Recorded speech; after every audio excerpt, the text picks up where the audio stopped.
전일장 복습하고 오늘장 예습하는 모닝브리핑 시간. 악재들이 겹쳤던 날이었죠. 지난주 금요일 시장을 관통한 한마디.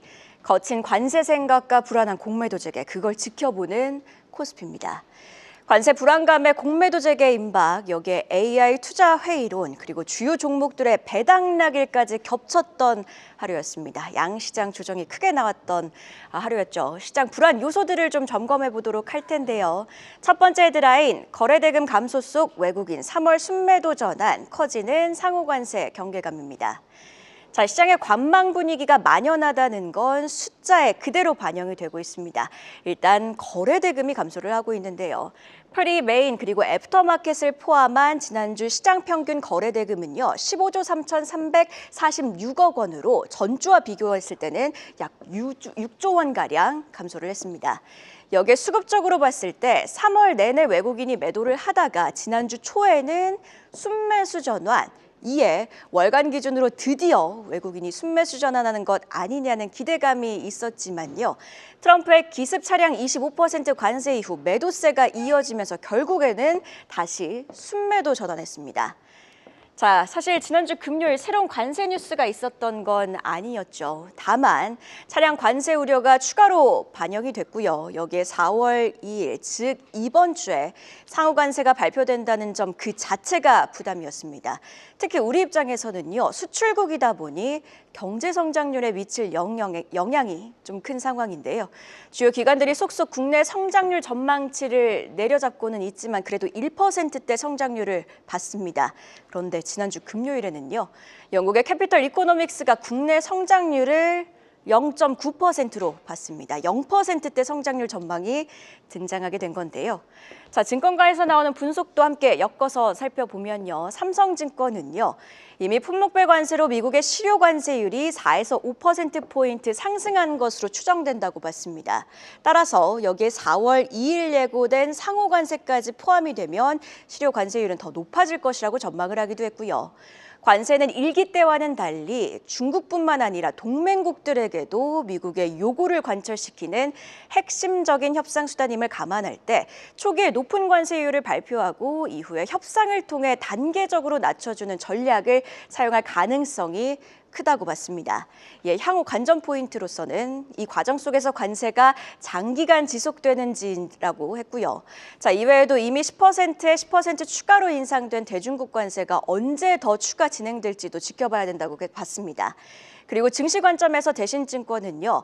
WTO 최고 관세율 오해와 대통령 부재 상황으로 인해 우려가 과도하게 반영된 감이 있다며 미국 무역대표부와 산업부 실무진 소통으로 한국의 FTA가 반영된 상호 관세가 적용된다면 우려는 완화될 것으로 예상하기도 했습니다. 앞서 상승증권도 언급을 했듯 주말 사이에도 트럼프 대통령은요. 미국이 얻을 게 있다면 협상을 하겠지만 이는 관세 발표 뒤라고 강조를 했습니다. 일단 4월 2일 나올 구체적인 내용과 함께 정부의 협상 과정도 지켜볼 필요가 있겠습니다. 자, 이번에는요. 경계감으로 이어진 또 다른 불안 요소 두 번째 헤드라인. 3월 31일 공매도 재개, 기대 반 걱정 반 증권가 전망입니다. 자, 말 그대로 기대 반 걱정 반입니다. 금요일 시장은요. 공매도가 재개되면 수급이 개선될 가능성, 특히 과거 공매도 재개 사례를 봤을 때 2006년, 2009년, 2011년, 2021년 모두 재개 이후 3개월간 코스피 수익률이 각각 14%, 10%, 2%대로 플러스였다는 점에서 기대를 하기도 했지만요. 공매도 재개로 대차잔고, 그러니까 주식을 빌리고 아직 상환하지 않은 물량이 높은 종목들, 특히 2차 전지주와 바이오주들이 공매도에 타깃이 되어 변동성을 보일 거란 우려감도 시장에서는 동시에 작용했습니다.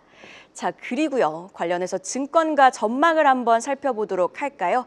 일단 크게 우려할 이슈는 아니라는 분석이 우세한 상황입니다. 삼성증권은요. 코스피가 기초 체력 대비 과도하게 고평가되어 있다고 보기는 어렵다고 진단을 했고요. 여기에 우려는 이미 반영이 됐다고도 진단을 했습니다. 외에도 IBK 투자증권은요. 이와 함께 타이밍도 주목을 했습니다. 통상 국내 증시에서는 4분기 실적이 쇼크로 집계되고 이에 증권가에서는 실적 눈높이를 하향 조정, 이후 1분기 실적은 대체로 서프라이즈를 기록한다고 했습니다. 그러면서 봄철 주가 강세 현상이 나타나는 시점에서 공매도가 재개되기 때문에 타이밍상 나쁘지는 않다고 진단을 했고요. 자, 그런데 일단 오늘은요, 증시 출발 그림이 다소 찜찜합니다. 주말 사이에 미국 증시에서 큰 조정이 나왔죠. 미국 상장 한국 ETF가 무려 3%나 하락을 했는데요. 앞서 짚어본 두 이벤트와 함께 미국 증시의 조정이 추가 변동성으로 이어지지는 않을지 주의하셔야겠습니다. 그럼 금요일 장 마감 이후에 나온 공시는 심수연 캐스터와 함께 체크해 보시죠. 장 마감 이후에 나온 공시 살펴보겠습니다. 우선 GNC에너지는 자금 조달을 위해 100억 원 규모의 교환 사채를 발행한다고 공시했습니다. 이번 사채는 자사주를 넘기는 방식으로 진행되는 만큼 보유하고 있던 자사주도 함께 처분될 예정인데요. 상세 내용 살펴보면요. 교환 대상은 약 58만 4천 주 가량이고요. 교환가액은 17,120원 수준입니다. 특징적인 점은 이자율이 전부 0%라는 점인데요. 그만큼 주가 상승에 대한 기대감이 반영됐다고 해석할 수 있을 것 같습니다. 교환 가능 기간은 올해 5월 15일부터 2028년 3월 15일인 점 참고하시면 좋을 것 같고요. GNC에너지 금요일 시간외에서는 3.83% 상승했네요. 다음으로 현대로템은 GTX B 노선에 대한 철도 차량 공급 계약을 체결했다고 밝혔습니다. 앞서 현대로템은 GTX A와 C에 공급할 철도 차량도 수주한 바 있는데요. GTX B 노선의 경우 용산에서 상봉까지는 국가 예산으로, 상봉에서 마석까지는 민간이 투자해 지을 예정이고요. 민자 구간 사업 시행자는 대우건설 컨소시엄이며 아직 착공은 시작되지 않았습니다. 한편 이번 계약 금액은 5,811억 원으로 이는 최근 매출액 대비 무려 16.2%에 해당하는 규모인데요. 계약 기간은 오는 2030년 12월 31일까지인 점 참고해 보시죠. 지금까지 장 마감 이후 공시 살펴봤습니다. 네, 이렇게 지난주 금요일 나온 공시 심수영 캐스터와 함께 두 가지 체크해봤는데요. 관련해서 계속해서 증시 모닝 브리핑 프레스티지 경영전략연구소 반종민 소장과 이야기 나눠보도록 하겠습니다. 자, 소장님, 현대로템이 5,811억 원 규모의 GTX B 노선 공급 차량 계약을 수주를 했습니다. 매출액 대비 16.2%에 해당하는 금액인데요. 자, 그런데 현대로템 주가를 보면 연중 들어서는 무려 95%나 상승했지만 지난주에는 주간 기준으로 9% 하락을 했습니다. 이렇다 보니 고민이 좀 커지는 상황인 것 같은데 어떻게 보고 계실까요? 예, 일단 그 긍정적인 내용들은 좀 상당히 있고요. 여기에 따라 또 리스크가 되는 내용들도 같이 있습니다. 그래서 지금의 현대로템에 대해서는 뭐 급속도로 또 추가 상승을 하기에는 좀 약간 브레이크가 걸릴 수 있다는 걸 좀 체크를 하셔야 될 것 같고, 그래서 지금은 현재 기존에 좀 보유하셨던 분들은 좀 비중을 줄이는 시점도 고려를 하셔야 될 것 같거든요. 그렇다 보니까 이 점을 먼저 말씀을 드릴 수 있을 것 같고요. 현대로템에 대해서는 여전히 지금 방산과 관련된 수출에 대한 확대가 계속 좀 되고 있기 때문에 작년보다는 올해 실적에 대해서는 긍정적인 부분들이 굉장히 있을 수 있다고 보시면 될 것 같습니다. 그렇기 때문에 매출액과 영업이익의 경우에는 계속 좀 증가할 수 있다는 점을 체크를 하셔야 될 것 같고요. 그 폴란드 2차 K2 전차 그리고 중동 쪽의 수출에 대한 기대감도 좀 아직까지 유효하다 보니까 여기에 따른 분위기가 좀 더 연출될 수 있을 것으로 좀 판단이 됩니다. 그리고 지금은 그 현대로템에 대해서는 폴란드 K2 전차 관련된 이슈가 굉장히 좀 중요한데, 그 아직 납품 가격과 납기로 놓고 이견 차이가 좀 있다라는 내용들이 있긴 합니다. 그러다 보니까 계약 체결이 좀 늦어지고 있다가 양측에 거의 합의에 따라 도달을 했다라는 내용들이 있거든요.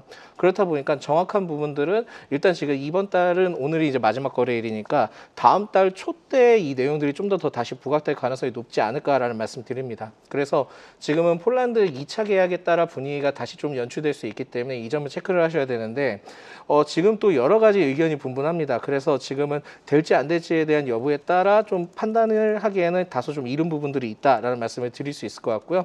수급적인 형태를 좀 살펴보니까 외국인이 3거래 연속 매수세가 들어오고 되고 있기 때문에 여기에 따라 수급은 좀 긍정적인데 최근에 이제 주가가 빠졌던 이력들을 봤을 때는 역시나 그 공매도에 따른 분위기 때문에 이슈로 좀 조정받을 수 있겠다라고 보시면 될 것 같습니다. 그래서 지금 공매도 타겟에 대한 분위기를 봤을 때는 방산주에도 좀 영향이 있을 수 있다 보니까 이 점을 좀 참고를 하셔야 될 것 같습니다. 앞으로에 대한 모멘텀을 살펴봤을 때는 유럽 재무장에 따른 방위 산업 성장 기대감이 여전히 남아있기 때문에 이 점을 또 체크를 하셔야 되는데요. 여기에 따른 분위기는 굉장히 좀 긍정적입니다. 근데 또 여기에서 또 유럽 쪽에서도 8천억 유로 중에 또 1,500억 유로는 또 유럽 쪽에 편성이 될 가능성이 높거든요. 그렇게 되면은 여기에 대해서 우려의 시선으로 번지는 것이 아닌가라고 말씀할 수 있겠지만은 사실상 이 내용들을 봤을 때는 그래도 아직까지 수주에 대한 영향력은 좀 더 있을 수 있기 때문에 긍정적인 측면도 남아 있다라고 보시면 될 것 같습니다. 그렇지만은 그 미국 증시도 굉장히 좀 좋지 못했던 상황들도 있었고 지금 오늘 증시에 대해서 분위기가 그렇게 좀 좋은 상황들은 아닐 것 같고요. 게다가 지금 공매도에 대한 분위기도 같이 좀 연출이 될 수 있다 보니까 현대로템의 경우에는 기존에 좀 어느 정도 수익을 보셨던 분들의 경우에는 비중 축소를 하시는 게 좋지 않을까라는 말씀드리겠고 지금 현재 뭐 떨어진다고 해서 신규 접근하기보다는 일단 좀 흐름을 좀 더 체크를 한 다음에 그때 접근해도 늦진 않을 것 같다라는 말씀드립니다. 네, 현대로템에 대해서는 지금 주가 조금 내렸다고 접근하는 거는 조심해야 된다라는 의견 주셨네요. 다음 이슈 살펴보겠습니다. 이 국내 게임즈 가운데 최근에 주목받고 있는 종목이 크래프톤이죠. 이 주말 사이에 이 인조이 대형 신작에 대한 초반 성적표도 나왔고 또 여기에 대해서 인도 개발사 인수 관련 이슈도 있었고 이 종목 지금 어떻게 접근해야 될까요? 일단 신규 접근은 충분히 가능한 것 같습니다. 그래서 최근에 저번 주 거래일 때 상승하는 모습들을 봤을 때는 탄력도가 좀 상당히 있을 것으로 좀 판단이 되고 있고요. 과매도권에서 지금 반등하는 시점이다 보니까 상승분은 좀 더 있을 수 있겠다라는 말씀드립니다. 그리고 이번에 신작 그 인조이 그 PC 게임에 대해서 스팀에서 뭐 전 세계 매출 1위를 기록을 했다라고 하는데 이게 그 1위를 한다 하더라도 유지가 계속 좀 돼야 됩니다. 근데 아직까지는 좀 더 동향을 체크를 해야 되다 보니까 약간 이 부분에 대해서는 계속 좀 신경 쓰셔야 될 것 같지만 그래도 1등을 했다라는 분위기가 게임즈에서 모처럼 만의 분위기가 연출되는 거거든요. 그래서 작년에 이제 넥슨 게임즈가 그 관련된 신작에 대해서 게임이 되게 분위기가 좋았을 때 그 넥슨 게임즈의 주가가 많이 상승했던 이력도 크래프톤의 일부 좀 반영될 수 있겠다라고 보시면 좋을 것 같습니다. 그래서 부정적인 측면보다는 긍정적인 측면이 좀 더 많다라고 보시면 될 것 같고요. 여기에 대해서 크래프톤을 단순히 이 그 게임에 대한 매출 1위 때문에 그 포인트로 접근하기보다는 인도 시장에 대해서 좀 더 생각을 많이 해보셔야 될 것 같습니다. 그래서 인도의 국민 그 스포츠인 크리켓이라고 있는데 이 크리켓 게임사가 그 노틸러 모바일이라는 게임입니다. 노틸러스 모바일? 네, 노틸러스 모바일. 근데 거기에 지분을 75% 늘리면서 경영권을 확보했다는 소식을 봤을 때는 이 크래프톤이 단순히 그냥 그 인도를 통해서 시장 개척만 하는 것보다는 거기에서 사업성을 좀 영역을 넓혀서 확대될 가능성이 매우 좀 높지 않나라고 볼 수 있거든요. 그렇다 보니까 크래프톤의 경우에는 결국은 이제 인도 쪽에 대한 시장에 대한 확대하기 위해서 진행을 하고 있다라고 보시면 될 것 같고요. 특히 이제 크래프톤의 대표적인 게임이 이제 배틀그라운드인데 인도 비중이 한 10% 정도 됩니다. 그러니까 미국의 20%인데 한 2위를 기록하고 있거든요. 그리고 워낙 이제 인도가 인구가 많다 보니까 여기에 따른 영향력을 좀 행사할 수 있기 때문에 인도 시장에 대한 개척을 좀 더 확대해 나가게 된다면 크래프톤에 대한 기대감은 좀 상당히 남아 있다라고 보시면 될 것 같습니다. 거기에다가 이제 추가적으로 지금 관세에 대한 얘기들이 굉장히 많이 나오고 있는데 게임주의 경우에는 관세 영향권에서 다소 좀 적은 편이라는 내용들이 좀 많이 있긴 합니다. 그렇지만은 모든 게임주가 다 그런 건 아니고요. 그 관세에 대한 영향력이 적은 것은 맞기는 하지만은 실제 이제 각 게임사들마다 개별적인 흐름들을 좀 살펴보셔야 됩니다. 그렇기 때문에 재무적으로도 그렇게 크게 기대가 되지 않거나 신작에 대한 기대감이 다소 또 떨어지는 기업의 경우에는 될 수 있으면 게임주라 하더라도 접근을 하지 않는 것이 좋다라는 말씀을 드리겠습니다. 크래프톤의 경우에는 좀 더 상승할 수 있는 그 좀 여유가 있는 부분들이 뭐냐면 외국인과 기관의 이거래 연속 순매수세가 유입이 되고 있는데 특히 이제 그 이달 들어서 외국인의 그 꾸준히 매수세가 들어왔던 점을 체크를 하셔야 될 것 같고요.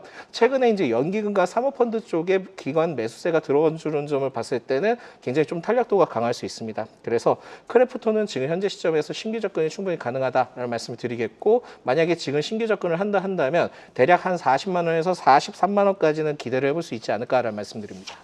네, 이렇게 인도 시장 확대에 나서고 있는 크래프톤 자세히 진단 들어봤습니다. 자, 전일 시간에 걸해서 특징적인 움직임을 보였던 종목도 하나 짚어보도록 할 텐데 관련해서 TXR 로보틱스 가지고 오셨네요. 예, 그 TXR 로보틱스가 시간에 한 4% 이상 상승을 했는데요. 이 동사의 경우에는 역시나 이제 로봇 쪽으로 많이 알고 계실 텐데 유진 계열사의 로봇, 그 물류 자동화랑 로봇 자동화를 통해서 사업을 좀 영위를 하고 있습니다. 그렇다 보니까는 사실 이게 그 휴머노이드 로봇이라고 보기보다는요, 물류 쪽이나 아니면은 그 AMR이라고 해서 그쪽 공정 쪽에 좀 필요한 로봇이다라고 볼 수 있을 것 같거든요. 그래서 산업용 쪽에 특화가 되어 있다라고 보시면 될 것 같은데 실적에 대해서 생각보다 좋았습니다. 그래서 작년 매출액과 영업이익이 전년 대비 좀 증가를 했고요. 다만 이제 내수 쪽이 좀 증가를 했고 수출 쪽은 좀 감소한 이력이 있습니다. 그래서 수출 쪽만 비중이 좋아진다 한다면 그 수출 쪽 매출에 대한 비중이 좀 좋아진다 한다면 앞으로도 좀 기대를 해볼 수 있지 않을까라는 말씀을 드릴 수 있을 것 같습니다. 특히 이제 주요 매출자를 살펴보니까 이커머스 기업과 택배 기업 쪽으로 그 많이 좀 편성이 되어 있는데 대표적으로 이제 쿠팡과 대한통운 쪽으로 좀 편성이 되어 있는 것으로 알려져 있고요. 이에 지금 뭐 삼성바이오로직스, 삼성 SDI 등의 그 기업들과도 좀 레퍼런스가 있고 LG 이노텍과도 레퍼런스가 있고요. 퍼시스 등 그 녹십자 등에 대해서도 굉장히 좀 레퍼런스가 있기 때문에 이 점을 봤을 때는 그래도 기업에 대해서는 분위기는 좀 괜찮다라고 보시면 될 것 같습니다. 그래서 만약에 이게 본격적으로 잘 확대가 된다 한다면 매출적인 부분들도 증가를 할 수 있을 것 같고 영업이익에 대해서도 수혜를 좀 충분히 볼 수 있을 것 같기 때문에 일반 우리가 알고 있는 로봇주보다는 그래도 산업용 쪽에 특화가 되어 있다 보니까 분위기가 좀 더 좋을 수 있겠다라는 말씀을 드립니다. 상장 시 자금 그 사용 계획을 좀 살펴보니까 운영 자금과 그 채무 상환 쪽이 적은 편은 아닙니다만 탑업이 증권 그 취득 자금과 R&D 쪽에 좀 많이 편성이 되어 있기 때문에 사업적인 확장에 대해서는 충분히 가능성이 높다 보니까 긍정적인 측면으로 보시면 좋을 것 같습니다. 수출이 다소 아쉬운 편이긴 하지만은 이번에 그 IR 자료를 좀 살펴보니까 미국 에이전트를 통해서도 신규 SI 업체와도 좀 협업을 좀 진행할 가능성이 높고요. 칠레 등에 대해서도 좀 칠레 쪽에서도 준비를 하고 있고 심지어 독일 쪽에 대해서는 셀루메이션과 좀 협업을 좀 진행할 가능성이 높고요. 프랑스 등에 굉장히 좀 이러한 내용들이 좀 다채롭게 많다 보니까 기대감은 좀 상당히 있다라고 보실 수 있을 것 같습니다.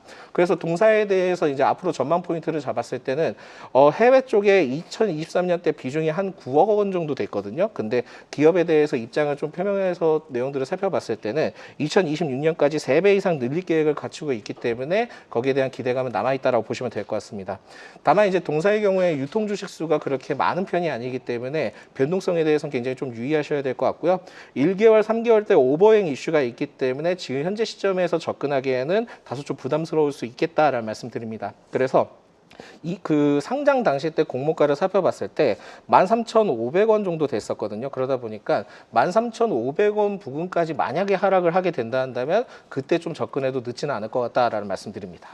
네, 그리고 사실 로봇주 같은 경우에는 연초에 주도주로 큰 주목을 받았다 보니까 주가가 좀 많이 오른 상황이거든요. 공매도가 재개되면 공매도에 타깃이 될 가능성도 높지 않을까요? 오늘 아마 시장 한 일주일 동안 시장 분위기를 봐야 되겠지만 충분히 그럴 가능성이 높을 것 같습니다. 왜냐하면 실적에 대해서 좀 어느 정도 잘 찍히고 해서 상승을 했으면 모르겠는데 그런 부분들보다는 지금은 각자 개별적인 이슈와 또 모멘텀을 부각받아가지고 상승을 했던 이력이 있다 보니까 공매도에 대해서는 좀 우려에 대한 시선은 남아있다라고 보시면 될 것 같습니다. 네, 지금까지 증시 모닝 브리핑 프레스티지 경영전략연구소 반종민 소장과 함께 이야기 자세히 나눠봤습니다. 고맙습니다. 계속해서 다양한 경제 이슈를 알고 싶다면 구독과 좋아요, 알림 설정 부탁드립니다. AI 캐스터 권미정이었습니다.